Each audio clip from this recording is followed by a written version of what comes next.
Welcome back to Rap and Wrestling. It's your boy T the Monster, and I have a quick question for you. My question is, what if we had the ultimate WrestleMania card? Like, what if we were in a different timeline to where we had like the Attitude Era wrestlers, and then we have the wrestlers all the way up until now, and we had to do a 2-night WrestleMania and book 2 nights of WrestleMania with that roster?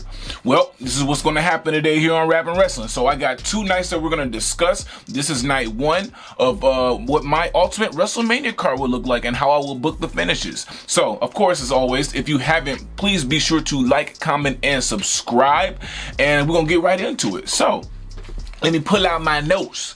I hope everybody been well, because it is WrestleMania season. I'm excited. I'm trying to find a way to WrestleMania if I can.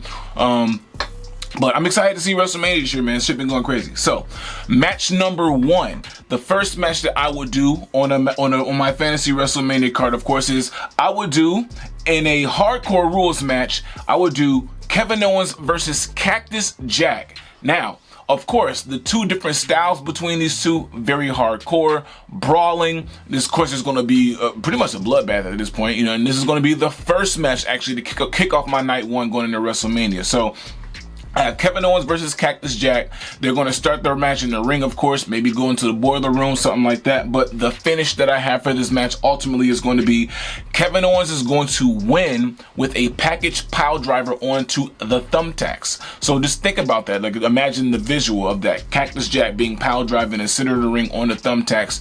Kevin Owens gets the bloody ass win on the 1, 2, 3. Now, going into the next match that I have for my night 1 for Fantasy WrestleMania.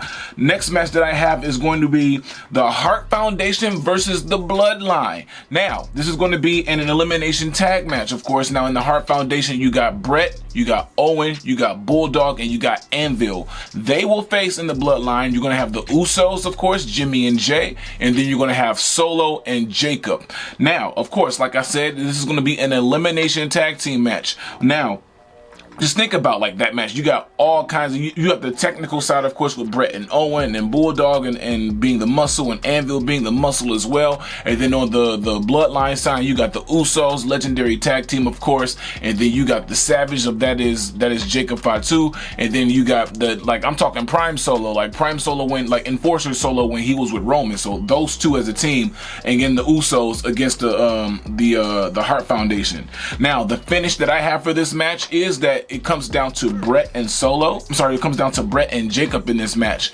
And in this, of course, like this, it's close. Like we see, of course, Brett and Jacob, they're actually putting on a clinic, and like these two are having a great match. And then as Brett goes in for the sharpshooter and is about to get the 1, 2, 3.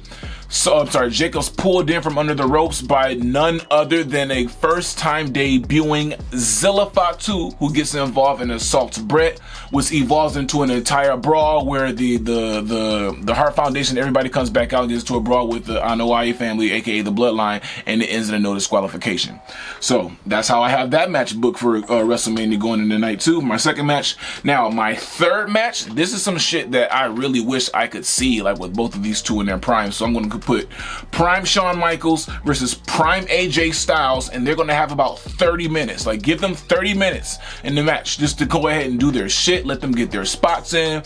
And of course, if you follow wrestling, like, you can just imagine like the fucking 5-star match that these two will put on, the clinic these two will put on at WrestleMania.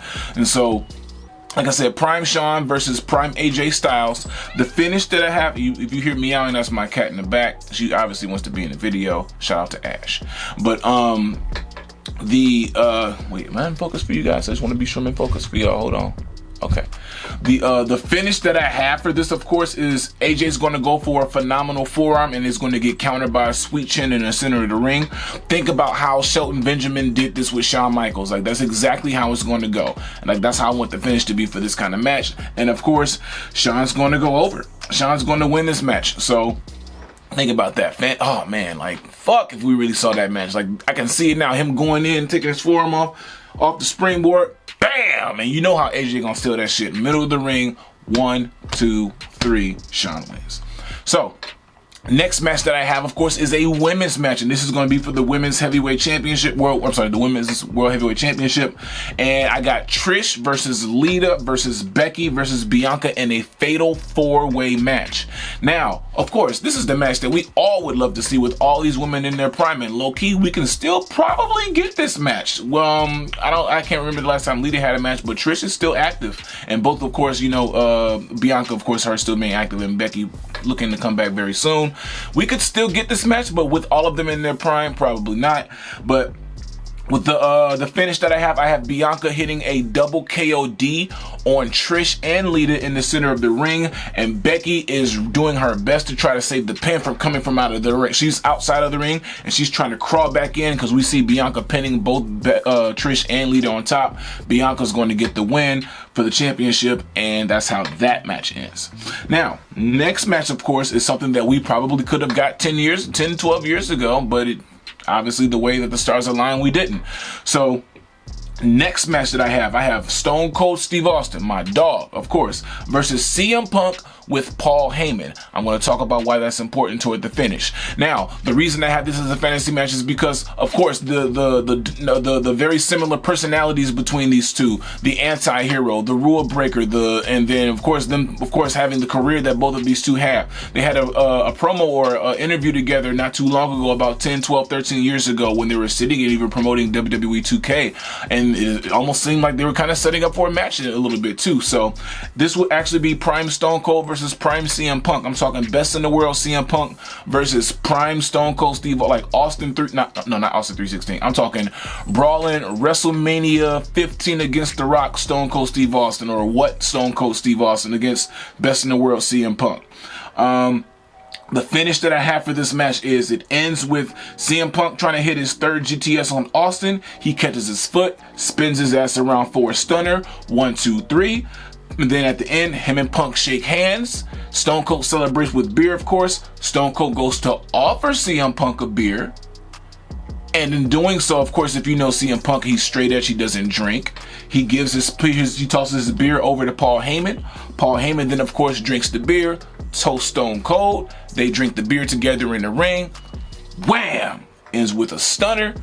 Punk and Stone Cold share a laugh as they walk up the ramp together. And of course, if you know the history between Stone Cold and Paul Heyman, that's why I chose for that to be the finish of that match.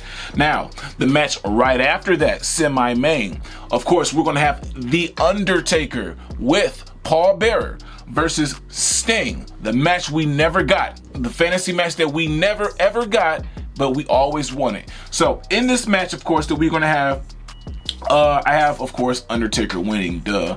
But in this, the finish that I have for this match is going to be Paul Bearer gets involved. He tries to give the Undertaker and this is prime Undertaker, folks. I'm talking like, not Ministry of Darkness Undertaker, but Undertaker of like 98, 99, to like right before he became American Badass Undertaker. When he, like right before Ministry of Darkness Undertaker, but when he was coming out with the Druids Undertaker. That's the Undertaker that I'm talking about. And of course, prime Sting in WCW. But the way this match is finished, of course, Paul Bearer is, of course, accompanied the Undertaker to the ring. He has the urn with him in the ring. He tries to get involved and hand the Undertaker the urn. Sting flips him into the ring. Very hard task to do because, you know, Paul Bearer was kind of huge. And then he hits him with the Scorpion Death Drop. The Undertaker sees this. Tombstone Sting are in the middle of the ring, like one of them jumping tombstones. Think Shawn Michaels in his retirement match. And 1, 2, 3 in the middle of the ring. Taker wins. Duh.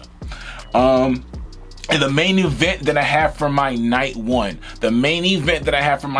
of course, is for the World Heavyweight Championship with Triple H walking in, of course, and he's going to be fighting Seth Rollins.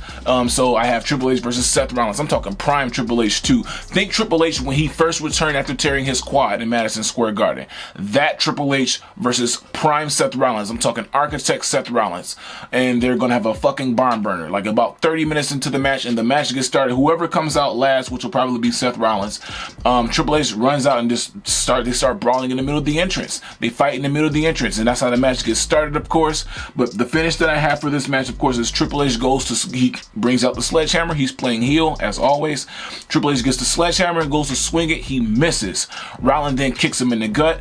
Pedigree. He then pedigrees him. Triple H kind of groggily gets back up. Curb stomp onto the sledgehammer. 1, 2, 3. Seth Rollins wins for the WWE World Heavyweight Championship. So that is my night one that I have for my fantasy WrestleMania. Like, I think that's a pretty good card so far. And then, of course, let me get into who I have on staff. My staff that I have for that match, of course, are the commentators. I'm going to have Michael Cole, I have Pat McAfee and Wade Barrett running a 3-man weave in a commentary booth, and the announcer that I have that night calling everyone into the ring and the entrances and everything is going to be Howard Finkel. So that's my night one for WrestleMania. You let me know, like, what do you think about all the matches that I put there? And, like, what do you think the finishes should have been? Did I get a finish wrong? What do you think could have been better?